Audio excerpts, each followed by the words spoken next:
idol.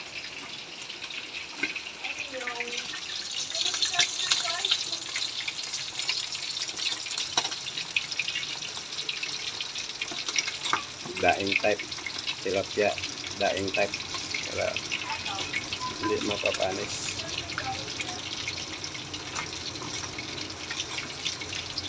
Na mga idol, naluto na ang ating daing tilapia.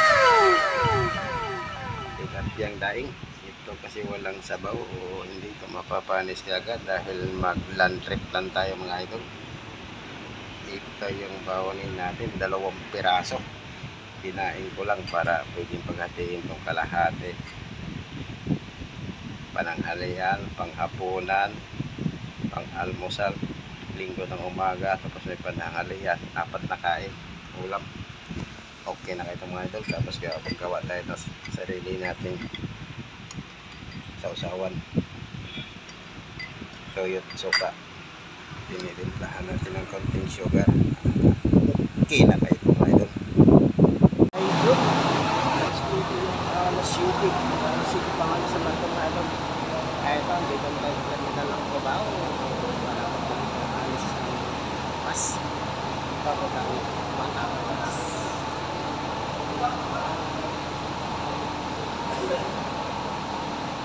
Kasalukuyan pa lang ang pinipikita ng mga pasaheros mga idol.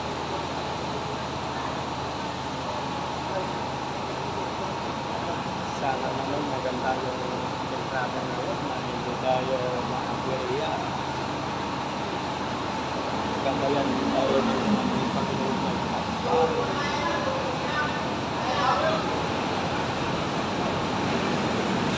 Ang unang pangtala nito puntahan mga idol ay ang Batangas. Andito na lang tayo mga siguro mga alas 12 karating ng Batangas. Ayan, update tayo mga idol. Andito na tayo ngayon sa First Terminal ng Batangas City. Alas 8:45 tayo mga idol nakarating dito. Kailangan kasi bumaba pa tayo kasi lumpas ng ating sinasakyan. Ayan mga idol, ang lumpas ng ating sinasakyan. NQC 38 ang kanyang plate number. Kailangan mo nating magmerienda pa mga idol dahil medyo maaga pa.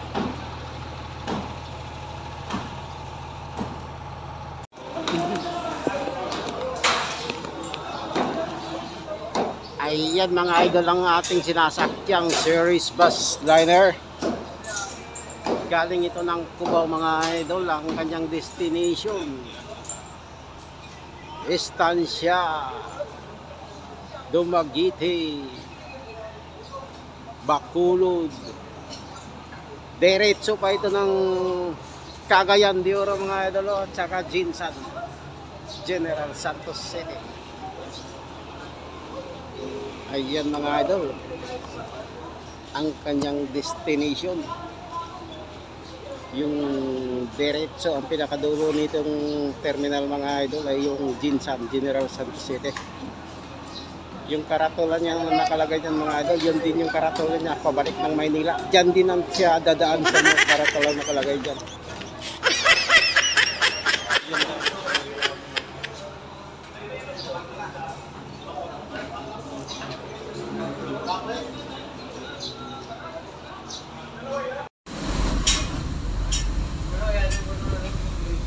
Ayan mga idol, timo tayo na.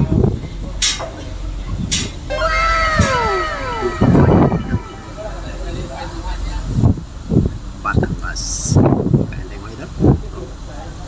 Okay kayo.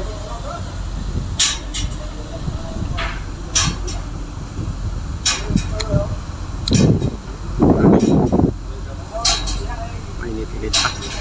Manipit.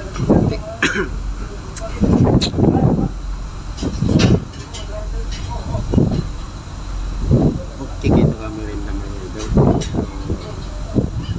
Good for 2 person lang ka. Pero pag ginutong talaga, kulang sa tao. Yung pamiri-merienda. Bako pa ng Batangas.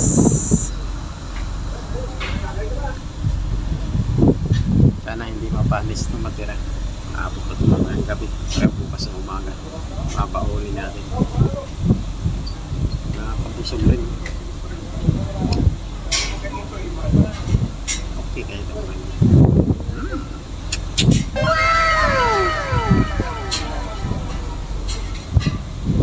Sakto lang. 200. Yung isang bilog.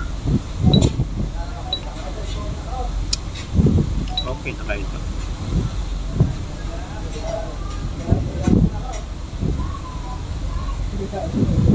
Busog na rin ito kahit paano. Inabulo. Tula ka lang. Sito. Hindi kayo.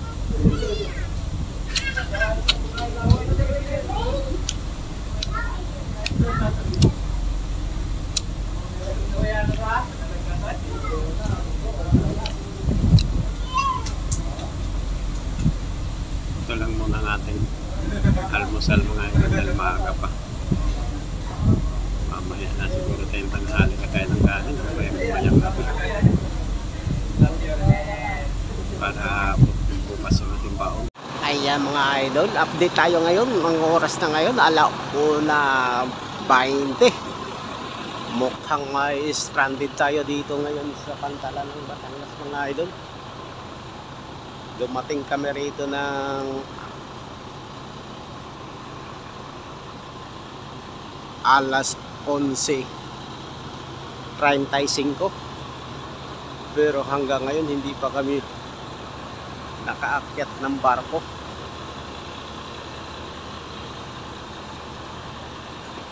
Mukhang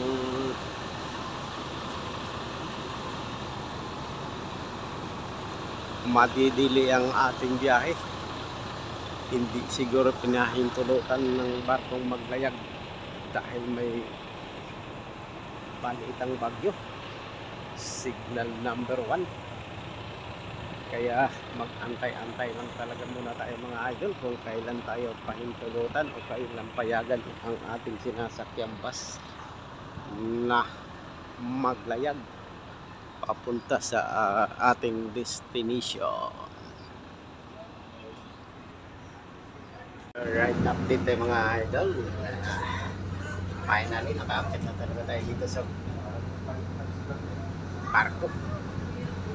1:41 tayo nakakit nito mga idol. Ito, mag-aantay na naman tayo kung anong oras o baka may ibang bus pang inantay. Inantay siguro ito kung magpuno. Dito na tayo. Maganda naman yung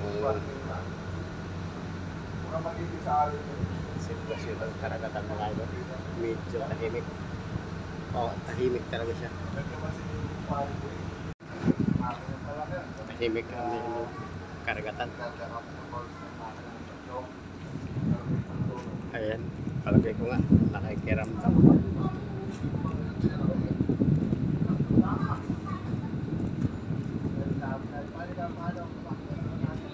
Wala pa masyado ngayong sasakyan na magbabakasyon. Palagay ko sa mga katapos na nito bago mag-November, punuan na naman to. Ngayon medyo tahimik pa.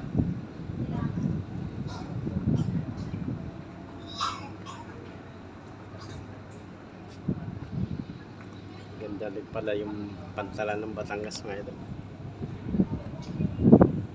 Ay, paalis ng barko natin sinasakyan mga idol. Montenegro din ito mga idol. Kasalukuyan din pasalubong o padaong na rin yung isa. Siya namang paalis. 2:19 PM paalis ng ating sinasakyang barko.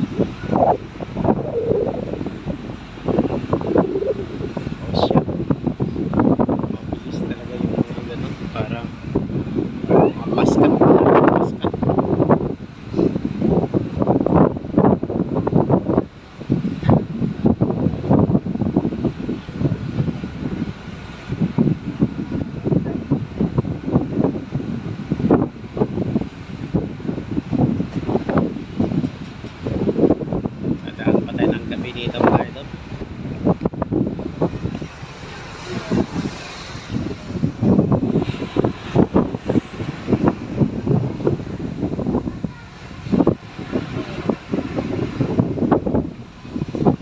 Ayan.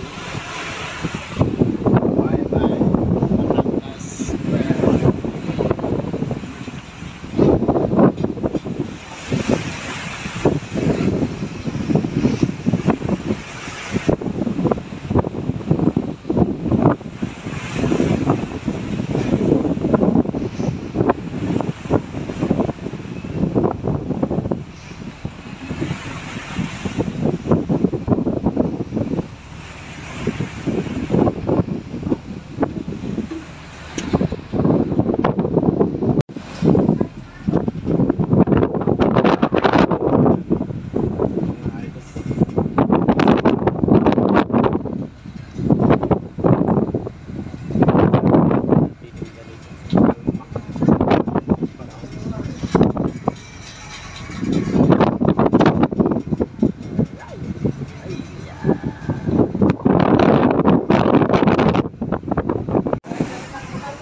Yung klaseng pangingisda na ginagawa nila. Isang bangka, maraming tao. Area.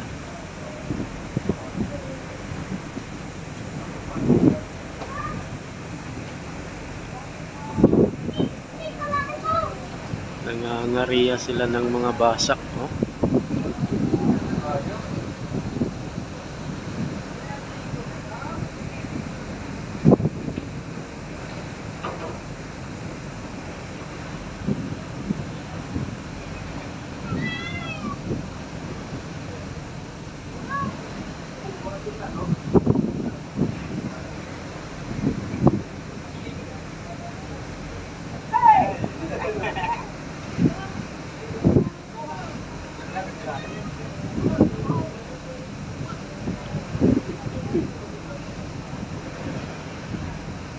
Area, nangangariya sila ng mga basak,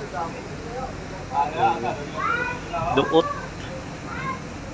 ng isda, kawal ng mga isda.